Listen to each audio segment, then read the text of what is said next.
नमस्कार। अभिनय कला के सहज मार्ग पर आज 17वें पड़ाव में आप सभी का हार्दिक स्वागत और अभिनंदन। हम अभिनय कला के उपकरणों की तैयारी के बारे में बात कर रहे थे, उनको अभिनय अनुकूल बनाने के लिए बात कर रहे थे। इस क्रम में हमने जाना था कि अभिनय कला के 4 उपकरण हैं, 2 सूक्ष्म और 2 स्थूल यानी भौतिक। इन भौतिक उपकरणों में वाणी और शरीर है। वाणी के बारे में हमने बहुत सारी बात करी थी। हम कल से शरीर रूपी उपकरण की बात कर रहे थे, उसकी तैयारी की बात कर रहे थे। तो उसकी तैयारी में क्या 2 पक्ष मुख्य रूप से उभर कर आए। एक तो स्वास्थ्य, फिटनेस जिसको हम लोग बोलते हैं ज़्यादातर। दूसरा लचीलापन। तो फिटनेस और लचीलेपन के लिए जो अभ्यासों की चर्चा हो रही थी, उसमें ये बात निकल के आई कि सामान्य और सरल अभ्यासों के ज़रिए भी, शारीरिक एक्सरसाइजेज या व्यायामों के ज़रिए भी शरीर को स्वस्थ बनाया जा सकता है और उसमें लचीलापन लाया जा सकता है। इस क्रम में हमने हेड टू टो एक्सरसाइजेज की बात करी थी, जिसमें सिर से लेकर पंजे तक के जितने भी हमारे जोड़ हैं, उन सब जोड़ों की अकड़ जकड़ दूर करके उनमें लचीलापन लाने की बात करी थी। जैसे सिर है, गर्दन है, कंधा है, कोहनी है, और कलाई है, हाथ की उंगलियां हैं, फिर आपका कमर है, घुटने हैं, पंजे, एड़ी, पैर की उंगलियां, ये सब इनके तमाम एक्सरसाइजेज होती हैं, जिसमें उनके जोड़ों से रिजिडनेस हट जाती है और उसके लिए स्वास्थ्य का लाभ अपने आप उसमें मिल जाता है। स्वास्थ्य में क्या है मामला, हमारे सारे सिस्टम सही ढंग से काम करें, श्वसन तंत्र, पाचन तंत्र, तंत्रिका तंत्र और जितने भी तंत्र हैं शरीर में वो ठीक ढंग से काम करें, मांसपेशियां मजबूत हों और रक्त का संचार बहुत अच्छा हो, तो स्वास्थ्य अपने आप सही हो जाता है। साथ में लचीलापन। इसी क्रम में एक बात ये आई थी कि बहुत से अभिनेतागण आजकल जिम की जो बड़ी हैवी एक्सरसाइजेज हैं उन पर उनका जो है ज़्यादा ध्यान केंद्रित हो गया है। अब इसके पीछे बहुत आयत में मुझे देखने को मिलता है, मैं किसी को आरोपित नहीं कर रहा हूँ, किसी पर आरोप नहीं लगा रहा हूँ, तो लेकिन मुझे देखने में आता है कि अधिकतर युवक जो हैं वो ये देख रहे हैं कि जो फिल्मों में एक से एक बलिष्ठ शरीर वाले या एक खास ढंग से खास अंदाज में सुगठित बनाए गए शरीर से प्रभावित होकर, मोहित होकर ऐसा समझने लगे हैं कि ऐसा करना ज़रूरी है, तभी अभिनय क्षेत्र में सफलता मिलती है। ऐसी धारणा, मतलब वो सबसे ज़्यादा ध्यान उस पर दिए रहते हैं, बाइसेप्स पर, सिक्स पैक पर या और मसल्स पर और ख़ास ढंग से बॉडी स्ट्रक्चर बनाने पर वो ध्यान दे रहते हैं। बहुत अच्छी बात, ध्यान दिए रहना चाहिए, लेकिन वो एक्सेसिव ना हो। एक बात, ऐसा ना हो कि बाद में हमारी मांसपेशियां बहुत रिजिड हो जाए, हमारे जोड़ों पर, हमारी एनाटॉमी फिजियोलॉजी पर शरीर को अच्छा और एक ख़ास तरह का दिखने के मोह में ज़बरदस्ती उसके साथ ना हो जाए, ताकि बाद की उम्र में, बाद की आयु में जो बहुत नुकसानदायक होता है। तो हमारा मुख्य ध्यान होना चाहिए, केंद्रित रहना चाहिए किसमें, स्वास्थ्य पर और लचीलेपन पर। स्फूर्ति इसमें अपने आप आ जाती है, एनर्जी जिसको बोल सकते हैं हम, स्फूर्ति, ऊर्जा बॉडी में आना। तो इन सब पर ध्यान ज़रूर देना चाहिए। अब बहुत से लोग कह सकते हैं कि वैसा शरीर बनाने में दिक्कत क्या है। मैं वो तो कतई नहीं कर रहा हूँ, फिर मैं स्पष्ट कर दूँ, वैसा शरीर बने, लेकिन मुझे ऐसा डर है, या जैसा कि बताया जाता है हमारी मांसपेशियों पर इसमें बहुत अननेचुरल, अस्वाभाविक दबाव पड़ता है, जो यंग उम्र में तो, यानी युवा अवस्था में तो कोई ज़्यादा दिक्कत नहीं होती, बाद में शरीर को दिक्कतें होने लगती हैं। ऐसी बात हमने सुनी है, और न केवल सुनी बल्कि पढ़ा भी है, अखबारों के ज़रिए पढ़ा भी है, तो मैं बड़ा होने के नाते आपको ये राय दे रहा हूँ। अच्छा, दूसरी बात, ये लचीलापन मतलब हमारी बॉडी में आ जाए, तो उसके साथ साथ हमने ये कहा था कि बॉडी बैलेंस यानी संतुलन, अपने शरीर का संतुलन भी एक महत्वपूर्ण बिंदु होता है। इस पर मैं थोड़ी सी और बात आज कर देना चाहता हूँ, क्योंकि संतुलन न होने से हम अपनी सीमा में बहुत अच्छा काम कर सकते हैं, लेकिन मैंने बताया आपको लचीलापन और संतुलन के लिए इसलिए भी ज़रूरी है कि हमें स्टेज पर या नाटक में, चाहे फिल्म में, चाहे मंच पर, अलग अलग आयु वर्ग के, अलग अलग शारीरिक अवस्था और दशा के पात्रों का चित्रण करना पड़ सकता है, पहली बात। दूसरी बात, हमें मंच पर या कैमरे के आगे या दर्शकों के सामने डायरेक्ट मंच पर इस शरीर से तरह तरह की गतिविधियां भी करनी होती हैं, जो कभी कभी हमारे जीवन में खुद की नहीं होती हैं। उछलना कूदना उसमें शामिल है ही, आना जाना उसमें शामिल है ही, या किसी तरीके से दौड़ भाग करना उसमें शामिल है ही। इसके अलावा बहुत सारे काम ऐसे करने पड़ते हैं जो वास्तव में होते नहीं, लेकिन वास्तविक दिखाए जाते हैं।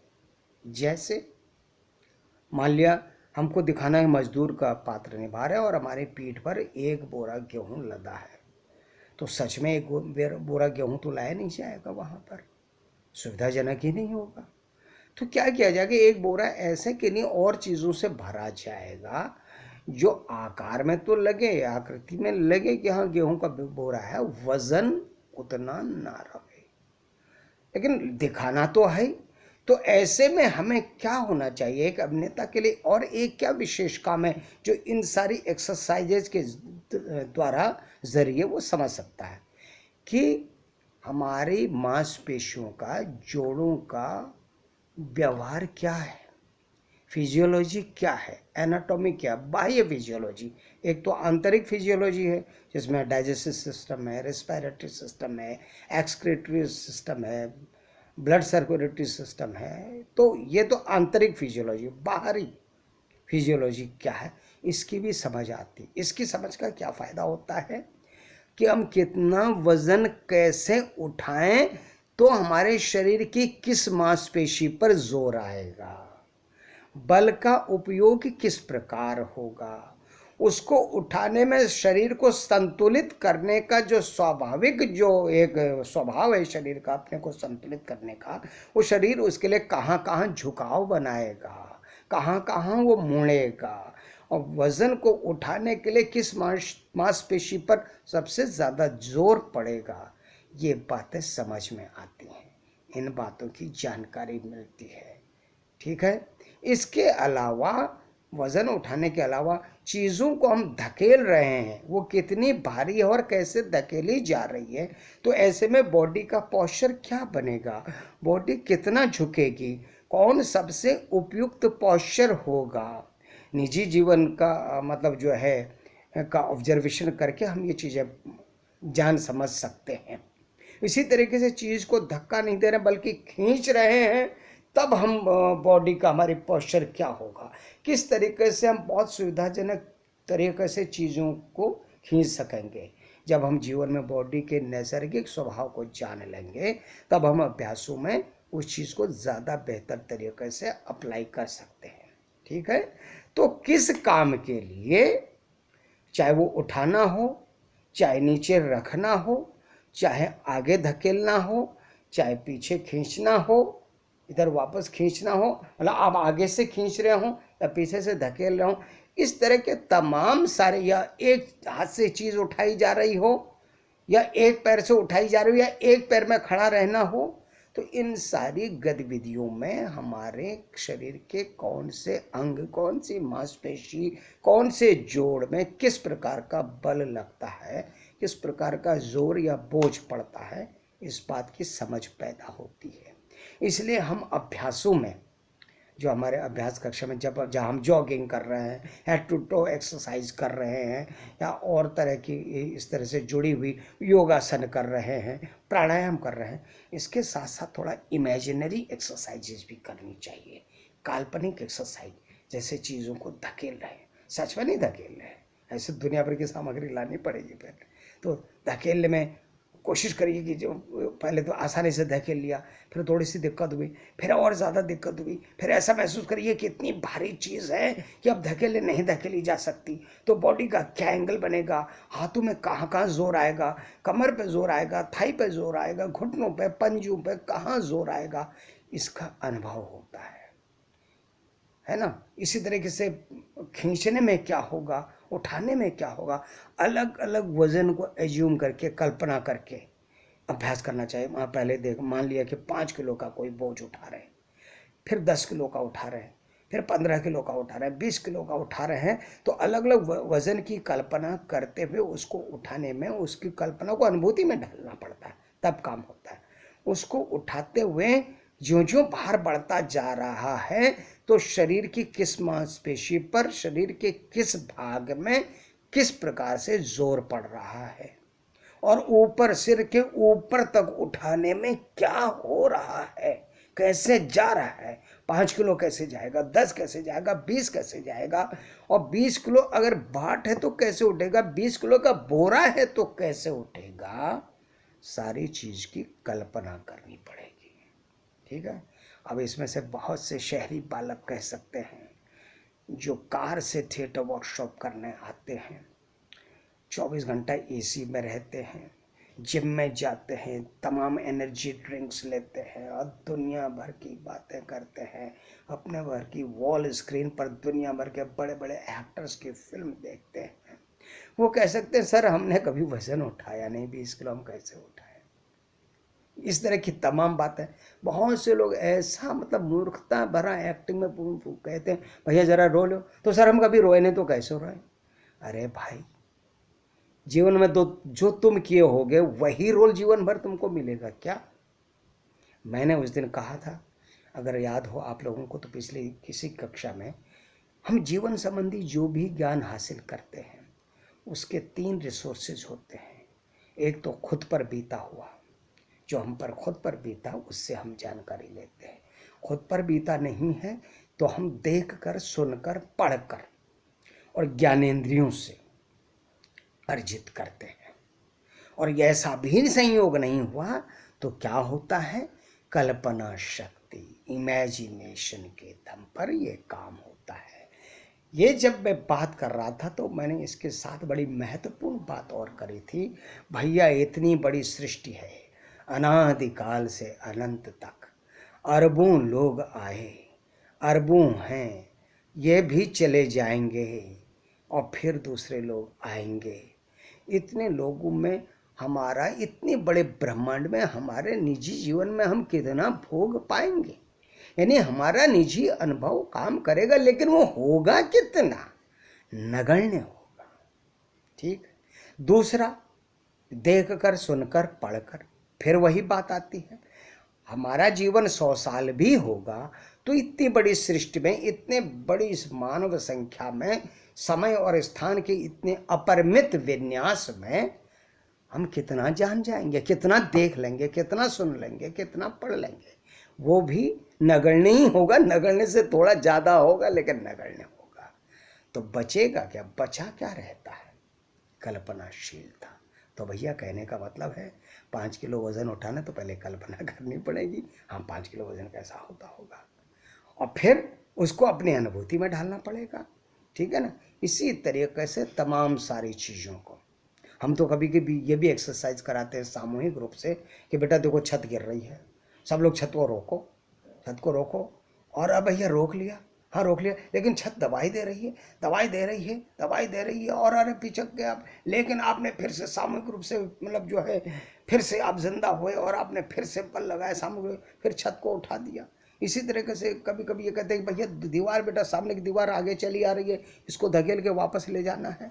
ये क्या है, ये जीवन में सच तो होता नहीं है, लेकिन इमेजिन करना पड़ता है। इसलिए इमेजिन करना पड़ता है कि हम ज़्यादा से ज़्यादा अपना अनुभूति वाला अनुभव बना लें।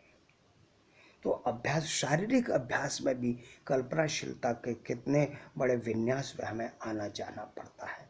कहने का मतलब ये है, इसलिए कल्पनाशीलता तो हर जगह लागू होगी। अब जब हम शारीरिक अभ्यासों का इतना बड़ा फलक इमेजिन कर लेंगे तो निश्चित है कि हमारे शरीर में फ्लेक्सिबिलिटी आएगी ही आएगी। और किस प्रकार के भौतिक व्यवहार या कार्य में शरीर की अपना व्यवहार क्या होता है, मांसपेशियों का व्यवहार क्या होता है, हड्डियों के जोड़ों का व्यवहार क्या होता है, और उसको कार्य को करते हुए शरीर को कैसे संतुलित रखा जाता है, शरीर को संतुलित रहने की स्वतः स्फूर्त क्या प्रक्रिया है, ये सब समझ में आती है। तब जब हमें मंच पर या कैमरे के आगे कुछ इस प्रकार का काम करना पड़ता है तो जो है आसानी हो जाती है। हमने कई फिल्मों में क्या देखा, हीरो या हीरोइन, नायक नायिका घर से नाराज हो गया, अपना अपना जो है अटैची उठाई, तो अटैची उठाने बताया अटैची फूल की तरह हिल जाती है। भैया अभी दिखा रहे कि उसने कपड़े मार गुस्से में कपड़े उसमें भरे और उठाने का नंबर आया, क्योंकि भाई हीरो हैं हीरोइन है, कैसे उठा लें इतना वजन भाई। तो जो है तो उनके सामने खाली अटैची रख दी जाती होगी। माँ उदार हृदय दर्शक मान लेता है, चलो भाई मान लेते हैं, भरी ही है, चलो तुम्हारी कहानी चले, ऐसा हो जाता है। वो यूं कितना अजीब सा लगता है। अरे भाई ठीक है, मत भरो, कल्पना में तो वजन महसूस करो, मत भरो, किसने कहा उतना ही वजन भर दो, कल्पना में तो महसूस करो। पर अभिनय किस बात का है भाई, किस बात का है अभिनय कहाँ रह गया? जब हम कल्पना को अनुभूति में नहीं बदल सकते तो अभिनय कहाँ रह गया, है ना। अब इस तरह से ज़्यादातर, लेकिन एक से एक महान अभिनेता अभिनेत्री भी देखे। मदर इंडिया में नरगिस जी का दृश्य याद होगा भाई साहब, कीचड़ में लथपथ, वो किस तरीके से वो एक जिमी गंध जैसी चीज खोजती है। उनकी साड़ी देखो, पूरा शरीर कीचड़ की परतों से लथपथ है। खेत में हल चलाते हुए उन्होंने मेहनत करी है, औरों ने भी बहुत किया होगा, लेकिन जो किया होगा तो ठीक है, बहुत अच्छी बात है। लेकिन जिन्होंने नहीं किया और गलत किया वो तो खटकेगा ना। देखिए, जो अच्छा होता है उस पर ध्यान नहीं जाता, जो गलत होता है उसी पर नजर जाती है। अच्छे की तो अपेक्षा है ही ना, तो उसमें कौन सी खास बात हो गई। गलत की अपेक्षा नहीं है और हो गया तो फिर नजर जाएगी। सफेद कमीज पर काला, छोटा सा काला धब्बा पूरी सफेद कमीज की सफेदी उज्जवलता को बर्बाद कर देता है। ध्यान ही नहीं जाता उस पर, सिर्फ उस काले धब्बे पर ध्यान जाता है ना। तो कहने का मतलब है कि अनुभूति में तो आ जाना चाहिए, यथार्थ में वो नहीं है, लेकिन यथार्थ को कल्पना में यथार्थ का अनुभव करके अनुभूति में ढालिए तो आपके शरीर की एनाटॉमी फिजियोलॉजी अपने आप वैसा अनुभव करने लगेगी, अपने आप वैसा व्यवहार करने लगेगी, है ना। उसके लिए कोई विशेष अलग से फिर काम नहीं करना पड़ेगा। चलिए, और कुछ बातें होंगी तो कल मैं इसको दोहरा सकता हूँ। आज के लिए इतना काफ़ी है। धन्यवाद।